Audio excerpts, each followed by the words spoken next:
Ang tulumanon Morning na Cebu sa DYWS Super Radio na pili ang Best Radio News Program sa Cebu Metropolitan Catholic Mass Media Awards 2024. Super Fast Anthony Inzo sa Super Radio. Bango na mga kapuso o pag-isayri ang mga panghitabo karon sa itong palibot ug sa nasod. Pinaagi ning tulumanon. Morning na Cebu! Cebu! Morning na Cebu!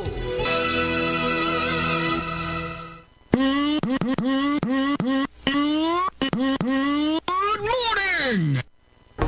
Super Fast Anthony Inzo sa Super Radio.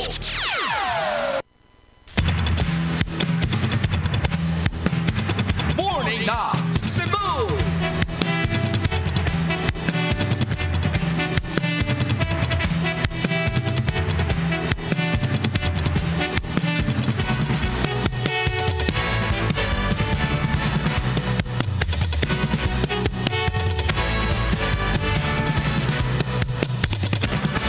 Sugbo, Kabisayan, Mindanao, Pilipinas.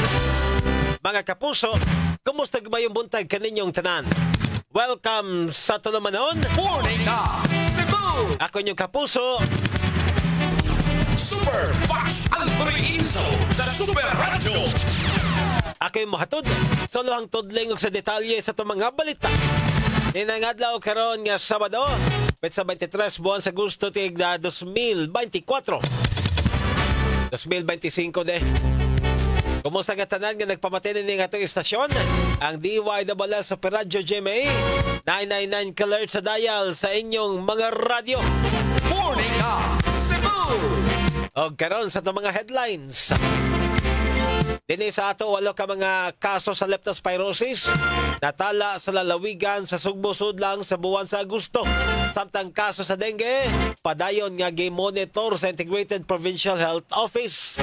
Morning na Cebu! Di ay usa ka e-bike driver gitabangan og kulata sa 3 ka mga lalaki dito sa Dakbayan sa Lapu-Lapu. Morning na Cebu!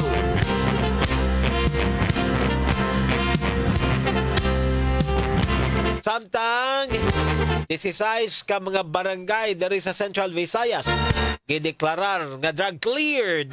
Morning na Cebu! Palitas kauluhan magna karta for commuters. Giduso sa usa ka magbabalaod paghatag og lisensya sa mga PUV drivers, pahugtan og ipaubos sa mandatory training. Morning na Cebu! Samtang ang National Disaster Risk Reduction and Management Office Operation Center giisa na sa Blue Alert status isipang pangandam sa posibleng epekto ni Bagyong Isang. Morning na Cebu!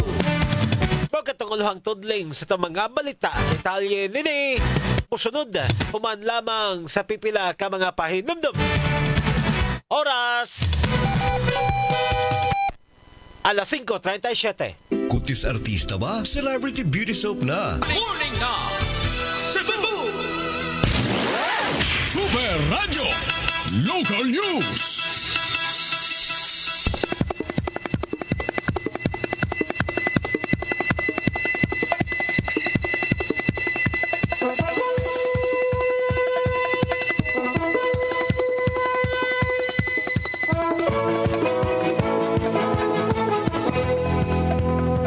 Atong oras alas 5:39 na. Ako gihapon si Superfast Anthony Inzo. O karon sa detalye na sa itong mga balita. Dinhi sa ato nakatala ang lalawigan sa Sugbo 8 ka mga kaso sa leptospirosis sudlang nining buwan sa Agosto. Diin wala pa ituig nga masuso ang apil nga natakbuyan. Matod pa sa Integrated Provincial Health Office kon IPHO, nakatala silang 37 ka mga kaso sa leptospirosis sukad nitong buwan sa Enero og 8 niining buwan na lang sa Agosto. Tanang nataptan karong buwana pulos mga lalaki ug ang kinabataan nga nasakit mao ang masuso nga wala pay usa ka tuig ang pangidaron wa hinoy nakalas tungod sa leptospirosis. Wa gipadaplin sa IPHO ang posibilidad nga musaka pa ang kaso nining sakita tungod sa mga baha nga nasinati diin masagulan og ihi sa ilaga nga mo'y magdala sa leptospirosis. Usa ni pahimangno ang IPHO nga kanunay nga magmatngon og kung adunay sintomas sa sakit o dangop dayon sa health center o ngadto sa mga tambalanan. Wala tay namatay, puros ni sila buhi, manageable ra nato ang leptospirosis. Mag-careful lang gyud ta kanang ma-expose kana ganing naay tay sa mud, sa tiil or anywhere sa tong body niya ma-expose ta og mga dirty nga water. Agatipix pamahayag ni Nurse Annalyn Impik gikan sa Piso. Samtang giawhag sa tinugyanan sa panglawas nga dili mo kumpiyansa sa dengue bisan og nikunhod kini og 33%. Base na sa dengue surveillance report morbidity week number 32 sa Reso 7.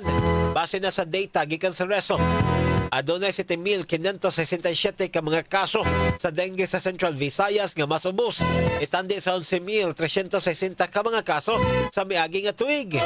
Nag-edad og duha ka adlaw gadto na sa 94 anyos ang natapdan sa balatian o aduna sa 16 kabuok ang nakalas. Sa Cebu Province, Morbidity Week 32 from August 3 to August 9, no?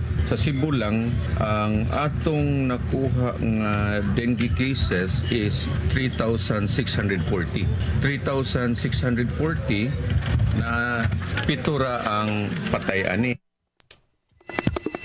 Agatipix pamayag ni Dr. Wilfredo Salgado Jr., ang Health Promotion Officer sa IPHO. Ang pagpanglimpyos palibot o ang pagtambayayong sa katawhan o sa kagamhanan ang gihingusgan aron masumpo og malikayan ang balatian. Kaning dengue di ay wag gyud gipili. So kinahanglan ta manalipod sa tong kaugalingon bisag unsay edad nato, manginahanglan ta nga manalipod yun ta sa tong kaugalingon sa pamamaagi sa gitawag og 4S. To ang atong 4S mo nang search and destroy, seek early treatment, seek self-protection, and say yes to fogging, no, or misting. Agadugang tipix pamahayag ni Dr. Wilfredo Salgado Jr., ang Health Promotion Officer sa IPHO. Morning Cebu! Alas 5:42 na samtang gitabangan og kulata sa tulo ka mga lalaki ang e-bike driver sa Barangay Bangkal sa siyudad Lapu-Lapu. Sa kuha sa CCTV sa Barangay Bangkal, makita ang usa ka lalaki nga naglakaw daplin sa karsada sa may iskina pool sa Bangkal alas 7 sa Huwebes sa gabi. Dihang miagi ang usa ka e-bike, kalit niyang gibira ang nagmaneho sa e-bike, busa ang e-bike nabuhian sa driver og nadasmag ngadto sa gutter sa daan. Sa lain nga angle sa CCTV footage, makita nga gitabangan og kulata ang e-bike driver sa laing duha ka mga lalaki og pipila ka gutlo. Makita usab nga may nagdidaganay nga mga tao sa dapit. Matod siyaan sa e-bike driver, gitripingan lang ang ilahang pagumangkon kay wa man kini sala. Gikan kini nga nagpatupi og sakay usab sa e-bike ang live-in partner sa biktima og ang ilahang 2 anyos nga nakababay. Tungod sa hitabo nahiagom og mga samad, pangus og bunog sa nagkadaiyang bahin sa lawas ang e-bike driver. Nahiagom usab og mga samad kadto siyang tuhod og bukol sa agtang ang live-in partner nga sakay sa biktima sa e-bike niadtong higayuna. Yung asawa nag-ulsan mi karon kay nag-bleeding man kay bag-o po na siya ma'am, gikan na siya na-admit gikan sa hospital kay nakuhaan ba na siya 5 months nga baby. So karon na murang ming nakuhaan sad kay yung asawa mo to antod karon na trauma sa yung anak. Ilaging kuag pamahilang istorya ba. Ya di man nila madlimot sa CCTV. Ako pag mangkon tong gabi una, bisag unsa og explain way maminaw kay tanan dito nakatapok mao na lang istorya. Ya karon ang CCTV mamutbot na yung CCTV. Karon pag humana mo tanaw CCTV, silang tanan wala sa ubos sa barangay. Agatipix pamahayag sa mga iyaan sa driver. Bato ni Police Captain Neron Ivan Sarzuelo, OIC Police sa Station 5. Way klarong rason ang mga suspetsado kung ganong ikulata nila ang e-bike driver. Dili man to sila kadine ma'am kay usa na kuag CCTV nakita sila ang katong mga suspect kay ni-claim sad sila nga sila mo gikuan pero klaro man nga sila mo nanguna muna nga maka-claim gyud ang katong driver ug katong kuan yang asawa. Aga Tipix pamayag ni Police Captain Ron Ivan Sarzuelo ang OIC sa Police Station 5 sa Lapu-Lapu City Police Office sa pagkutlo nining balita. Wala pa makuha og habig ang nangulata sa e-bike driver. Morning na Cebu! Alas 5:45 na. Samtang niabot sa 16 ka mga barangay sa Central Visayas ang opisyal nga nadeklarar nga drug cleared human nga malampuson nga nipasa sa gihimo nga pakisusi gikan sa Regional Oversight Committee on Barangay Drug Clearing kon ROC-BDC niadtong Agosto 18 tig 2025. Sa 16 ka mga barangay, unom nini ang gikan sa Cebu Province, ug 8 ang gikan sa Bohol, ug 2 gikan sa Cebu City. Si PDEA 7 Regional Director og ROC-BDC Chairperson Joel Plaza mo'y nangu sa deliberation activities nga gihimo sa usa ka mga hotel diri sa Cebu City ug ang Cebu Provincial Government mo'y ni host nini. Atol sa kalihukan ang mga punong barangays, uban pa mga representante ni paambit dili lang sa ilang mga hagit apan apil na sab aga kalampusan sa ilang komunidad sa pagpatuman sa Barangay Drug Clearing Program. Subay na sab sa DDB Regulation Number 4 Series of 2021 ang mga representante sa barangay mitubag sab sa mga pangutana sa ROC-BDC kung giunsa nila ang mga epektibong pag-implementar silang anti-illegal drug campaign o mekanism nga giplastar aron masustiner ang ilang mga programa.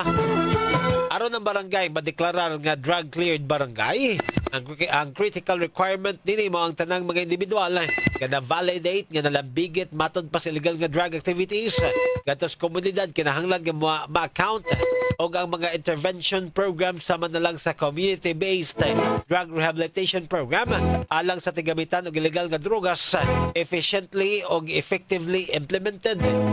Ang Barangay Anti-Drug Abuse Council kon BADAC kinahanglan nga aktibong functional ubang committee members naasab sa kalihukan kinisama na lang ni Celerino Magto Jr.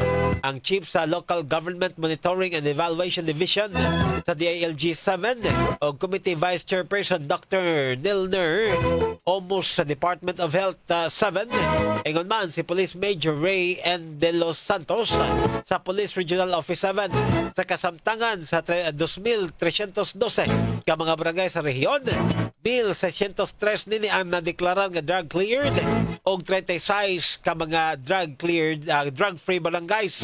Ang drug cleared o drug-free barangays mo paubos sa annual validation process aron masiguro nga ma-implementar o ma-maintenar nila ang ilang estado. Morning na Cebu!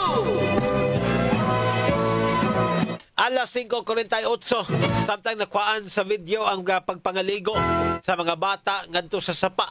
Gagi kakugang sa mga otoridad. Sa kuha sa Mandawi City Command Center, makita ang yano nga pagpangaligo sa tulo ka mga batanon na sa Butuanon River dool dito sa Kambugaong Bridge. Dihang nakitaan, gibuyag ang maong mga bata apan wa sila mo patuo. Mo gyud na kanang mga batanon nga di gyud nimo mapugnan bisag unsaon og badlong. Ya kanang gahi lagi ulo na mo lakaw iniglakaw sa personnel balik sa sila. Ang Tipix pamayag ni Barangay Paknaan Kapitan Marisa Tikling i-discourage unta ang pagpangiligo sa sapa tungod sa panahon karon og posibleng mukalit pagsaka ang level sa tubig. Paghulagway sa syudad, peligro ang ilang gihimo. Matod ni Attorney Gonzalo Maligon, ang City Administrator sa kagamhanan sa syudad sa Mandawi, imanduan nilang Command Center og CDRMO nga ipabadlong gyud kung dunay mga maligo nga mga batanon. Kung maginahi gyud ipatawag ang ilang mga ginikanan, nakip ang mga barangay nga gipang-abisuhan. Kabahin nini aron makalikay sa disgrasya. Morning na Cebu! Alas 5:49 hulagway nga dako og matabang ngadto turismo ang mga love bus nga libreng sakay sa Cebu nga formal nang gilusad pagbalik kagahapon adlaw. Matod pa ni Department of Tourism Secretary Cristina Frasco nga mahatagan og libre nga masakyan ang mga turista sa ilang pagtuyok-tuyok diri sa Sugbo. Gawa sa komportable nga masakyan ang mga love bus, magselbe kini nga promotion sa mga tourist destination dinhi sa Sugbo. Kay makita sa likod sa mga love bus ang nagkalain-lain nga mga hulagway sa mga tourist destination sama sa dagat, dive site o guban pang nga mga pista dinhi sa Sugbo. Patod pa ni Secretary Frasco nga makatabang ang improved mobility sa land transportation para sa dali o convenient o sayon nga pagbiyahe sa mga turista sa mga tourist destination dili lang sa international pero lakip na sa mga domestic nga mga turista. Kaya duman nga 11 ka mga love bus ang nagsugod na sa pagbiyahe pag sugod kagahapon. Gadunay ruta nga Talisay City, Ancho World, Cebu City via SRP nga mobiyahe sa peak hours o rush hours gikan sa alas 6 sa buntag hangtod na sa alas 9 sa buntag. Ingon man alas 5 sa hapon hangtod na sa alas 8 sa gabi.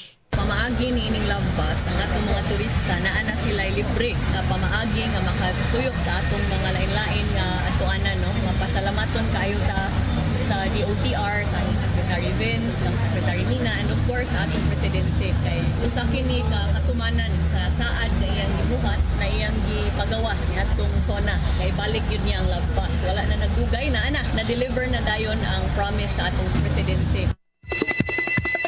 Agatipix pamahayag ni Tourism Secretary Cristina Frasco. Samtang nagpasalamat usab ang Department of Transportation pinagi ni Secretary Vince Dizon sa lokal nga kagamahanan sa dakbayan sa Sugbo para sa suporta alang sa labing unang relaunching sa Love Bus. As you know, the Love Bus was started in the late 70s and in the 80s in Metro Manila, but the President wanted to revive it but even make it even better. Number one, it is now free.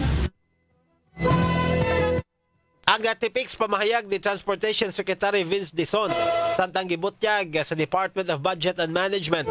Pinagi ni Secretary Pangandaman nga mas daghan na unya nga mga love bus nga libreng sakay ang magdagan sa tibok Pilipinas tungod kay ilaha kining gilakip sa ilang budget sunod nga tuig. Yes, kasama na siya sa ating 2026 post budget. Meron tayong nakalaan na 1.3 billion para dito next year. So, asahan natin na tuloy-tuloy yung serbisyo ng ating love bus all over the country. Agatipix pamayag ni DBM Secretary Amina Pangandaman. Morning na Cebu!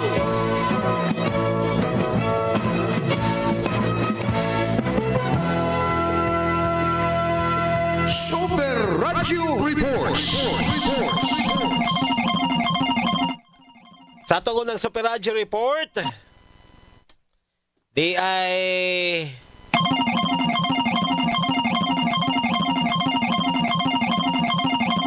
atong unahon pagkuha mga kapuso di ay bag-ong deputize mga personal gikan sa City Traffic ngadto sa LTO nagsugot na og pagpanakop sa mga malapason. Atong paminawon na detalles maong balita pinagi ni Super Alan Mahait. Alan Mahait sa Super Radio. Yes, Super Alan, pasok. Nagsugod na kagapon sa buntag aga trabaho sa bag-o nga deputize ng mga personal sa Cebu City Traffic Office kadto mismo sa LTO. Ato nga nasayaran nga maka-issue na sila og TOP o temporary operators permit kadto mismo sa mga violators din kasagaran sa ilang ipatuman mismo ang pagpatuman sa lagda sa dagan sa trapiko sa karsadahan. Ila sa garang ipatuman ang amatod pa pag-istrikto nga kinahanglan mapatuman gayud ang loading unloading area nga may nakahatag garo na kung problema sa mga sakyanan gumikan magpasagad lang og parking magpasagad lang og loading og unload sa ilang mga pasahero hinungdan nga makabugna kini og problema sa kaot sa dagan sa trapiko gawa sa anini ila sa gipatuman aga balaod sa anti-sardinas campaign gipatuman sa buhatan sa LTFRB dinhi mismo sa nasod sira kay Larse ni klaro nga naisgutan ng personnel adunay 13 o 14 kabaga personnel sa Cebu City Traffic Office nga gidebutize sa LTO din mismo sa Dakbayan. Ako sa Ramahit sa Jimmy Super Radio DYWS. Dapat ito. Morning na Cebu! Daghang salamat Super Alan sa mong report samtang. Governor Pamela Baricuatro gipasalamatan pag-ayo si Vice Governor Soko kay may padayon sa Sugbo Kahanas. Lloyd Suarez sa Super Radio. Yes, Super Lloyd, pasok! Dakong pasalamat ni Cebu Vice Governor Glenn Soko ang ganto ni Governor Pam Baricuatro kay kini way puas o wa buundang sa suporta sa kining Sugbo Kahanas program nga matud pa kini mga programa iya pa ni kani Governor Gwendolyn Garcia o ingon man ni Soko. Ang maong nga kalihukan matud pa pagpagapod-apod kini sa mga toolkits o mga check allowances, financial assistance ngadto sa mga OFW sa may Capitol Social Hall. Matud pa ni Vice Governor Soko nga kini mabungahon kayo o matud pa kini matang nga paningkamot alang sa mga beneficiaries o nagpasalamat sa siya ni ining maong mga beneficiaryo kay matud pa nakatapos sa lang skills training ining maong Sugbo Kahanas uban sa pagtabayayong sa taga TESDA. Kini si Lloyd Suarez sa Jimmy Super Radio DYWS. Dapat totoo. Morning na Cebu! Morning na Cebu! Super Radio National News.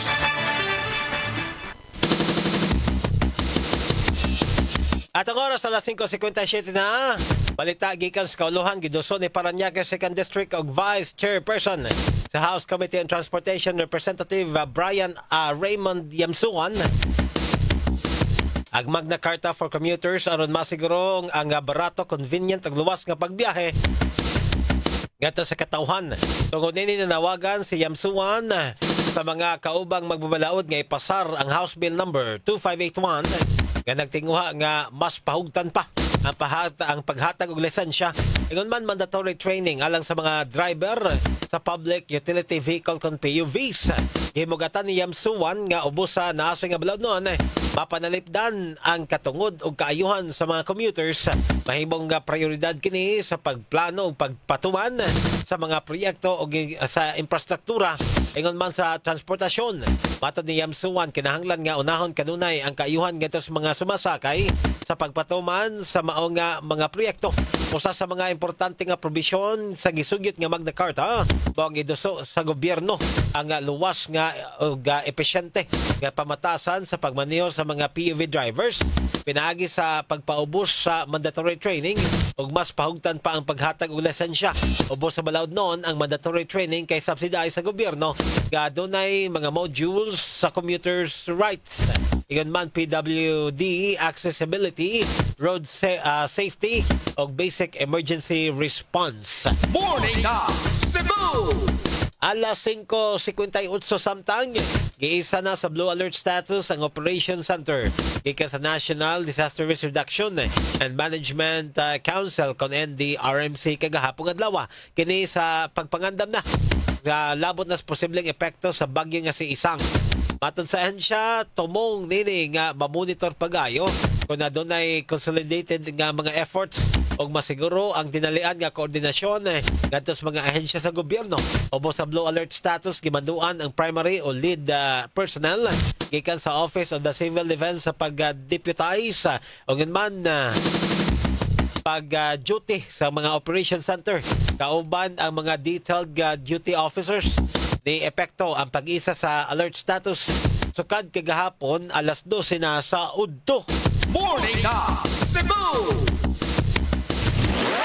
Super Radio Weather News. At ang oras, alas 6 na kabuntagon, mamina tag-update sa tanglakan sa panahon sa musunod nga 24 oras. At ikauban, at ang weather specialist gikas pag-asa Mactan, Sir Joseph Merlas, may buntag. Ayong buntag usab Superfatch og sa itong mga sukintik paminaw ug mo latest weather update para karong adlawng Sabado. Padento nagmonitor aning bagyong si Isang nga anaa sa tropical storm category ug sa itong latest na data nimutang ni sa 270 kilometers kasadpan nga bahin sa Baknotan, La Union. Naana ni sa may West Philippine Sea. Padayong naglihok papalayo sa landmass diha sa Luzon ug posible karong adlaw o karong buntag makagawas na ni sa ato ang Philippine Area of Responsibility. Silang bahin, ang habagat o southwest monsoon may padayong nakaapekto sa central ug southern Luzon ingon man sa Visayas ug sa Mindanao. Silang bahin usab, aduna tay gimonitor nga usa ka low pressure area nga anaa layo o gawas nga bahin sa ato ang Philippine Area of Responsibility. Ug sa atong latest na data himutang usab ning maong LPA diha sa 1,260 kilometers silangan nga bahin sa northeastern Mindanao. Ubos sinon ang tsansa niini nga mamahimong bagyo sud sa 24 oras. Iyang trough o yung hinungaw sa maong LPA mo'y nakapekto diha sa may silangan nga bahin sa Mindanao ingon man diri sa may Eastern Samar area.